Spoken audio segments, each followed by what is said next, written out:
So I'm going to act as if they are. So from now on, instead of doing your mat work, the relaxation protocol is going to replace your mat work. And how this is going to work is you're going to put your mat out, and now them laying on it is now a start signal.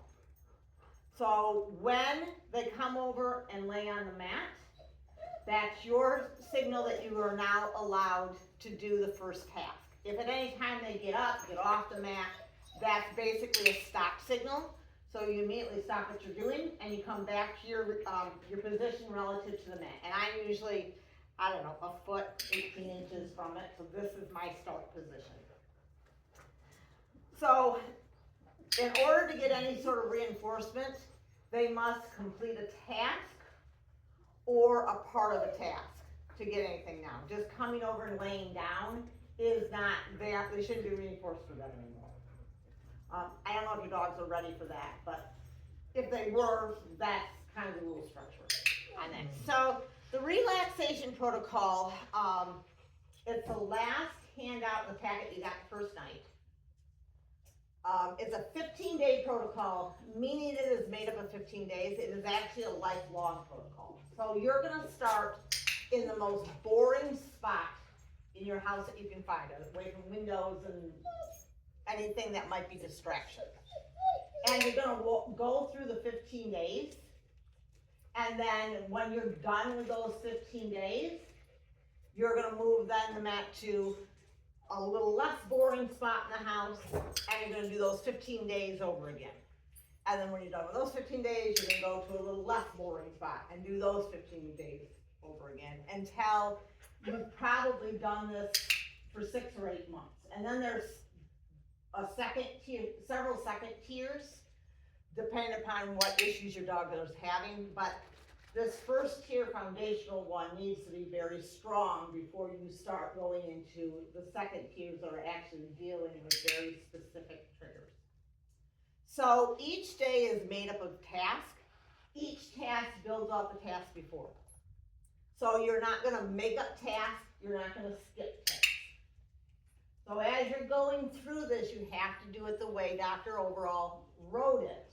Because this isn't about obedience. This isn't about telling them to get on the mat and stay on the mat and be able to stay there while you do all of this stuff because you told them to stay. In fact, you're not allowed to say anything. They're in charge of the relaxation protocol. Like I said, them laying down is your start signal.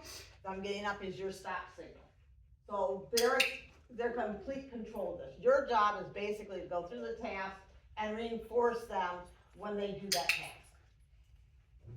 So as you do this, put the mat out, they lay down, it starts the first task.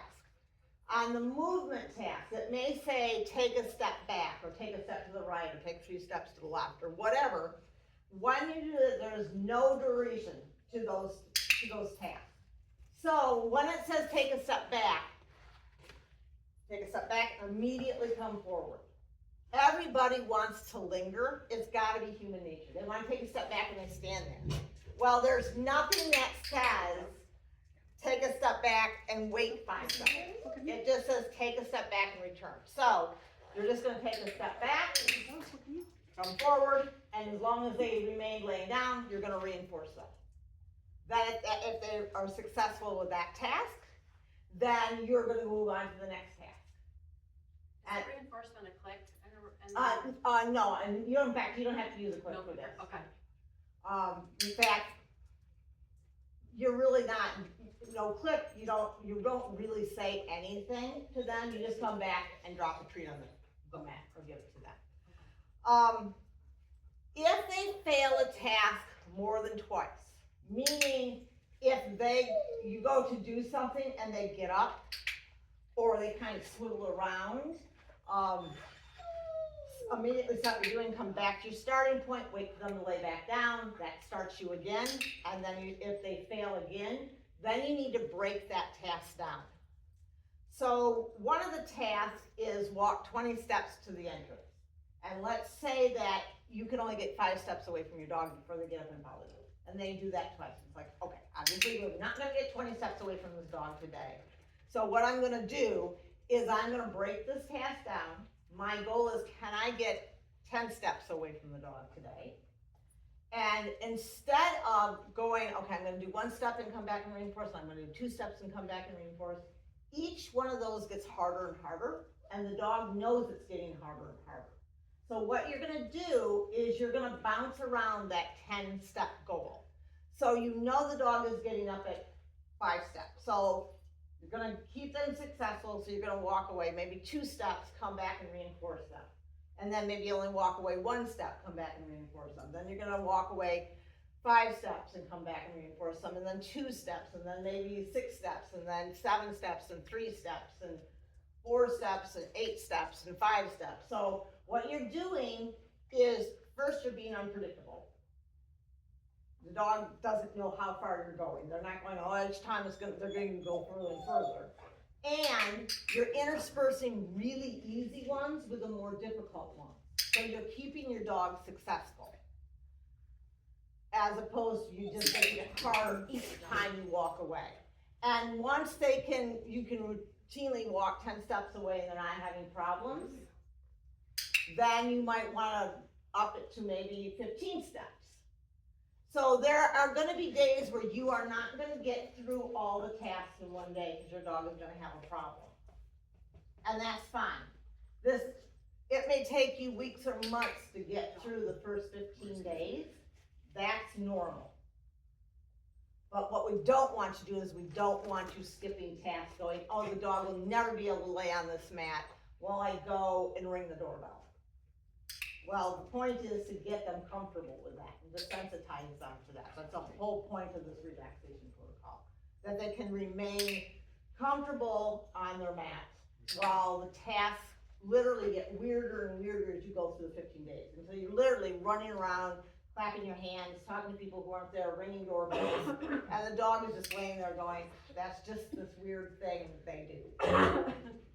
So the point of the relaxation protocol is it actually changes brain chemistry, and it teaches the dog to relax in the face of their triggers.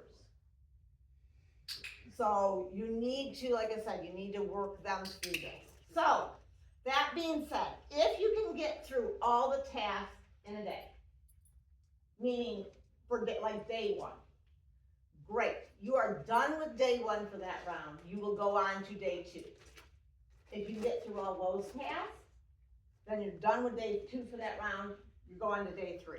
But on day 3, let's say, I don't know what task 7 is on day 3, but let's say that your dog is having problems with it. And let's say it's the 20-step one. I don't think it is. Then what you're gonna do is, okay, I did the 10 steps. They're staying on their mat. I'm gonna end there. I'm not gonna try to push this any further. Great, toss treats, pick up your mat. You're done for that day. So when you go back and do this the following day, what you're gonna do is you're gonna start on day 3, task 1, even though your dog was successful on task 1 the previous day. Those tasks help lead up to the task you're having problems with. So you always go through those tasks again. And a lot of times what will happen is then the second day you breeze right through what you had problems with and you can move on to the following day. If not, that's fine. You might say, okay, we only got 10 steps again, but it didn't take me nearly as long today. I'm gonna end there again, but tomorrow I'm still gonna start on task 1 of that day and work through those tasks going up to the one I'm having problems with. So what you are not doing, you are not doing day 1, then day 1 and 2, then day 1, 2, and 3, because by the time you got to day 15, you would be there for hours.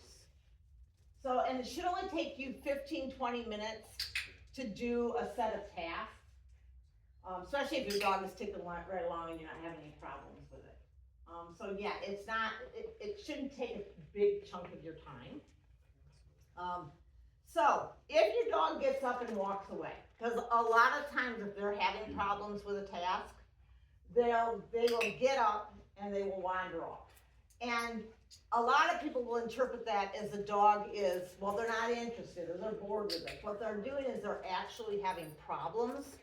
psychologically that it's causing some stress and they need to get up and move. So a lot of times what will happen is the dog will get up, wander off, get a drink of water, look out the window, and they kind of wander around.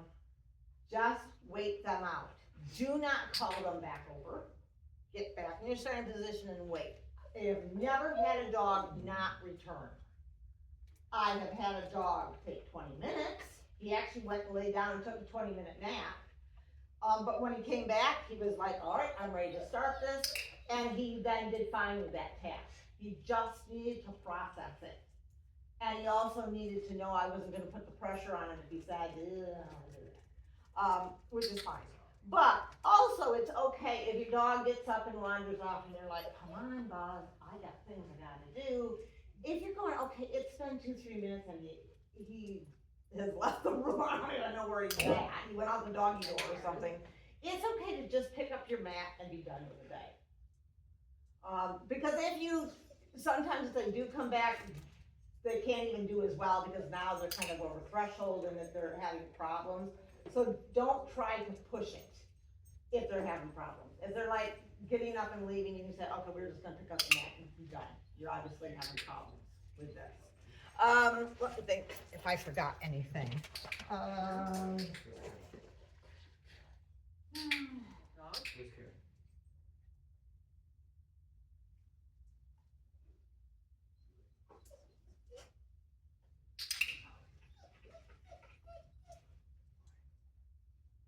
Okay, so any questions? All right, so what we will do